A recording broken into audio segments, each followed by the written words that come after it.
Welcome back to Primetime News, and a special welcome once again if you're watching on onespotmedia.com. A Jamaican American nurse was the first person to get the COVID-19 vaccine in the United States of America. Sandra Lindsay got the injection in New York.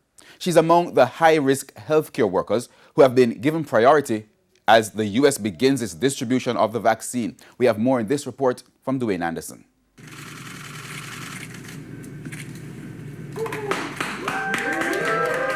Sandra Lindsay made history in the United States of America on Monday when she became the first person to take the COVID-19 vaccine in that country.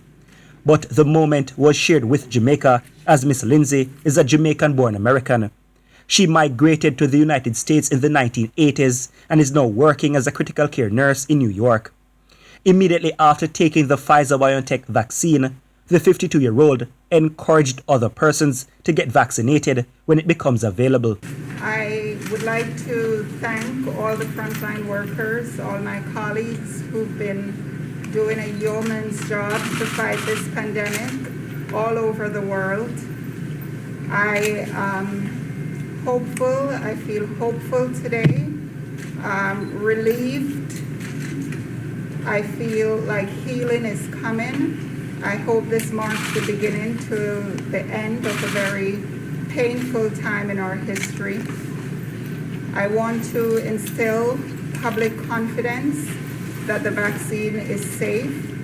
We're in a pandemic, and so we all need to do our parts to put an end to the pandemic and to not give up so soon. There's light at the end of the tunnel. Jamaica has already made a part payment on a COVID-19 vaccine and is expected to start distributing dosages in 2021.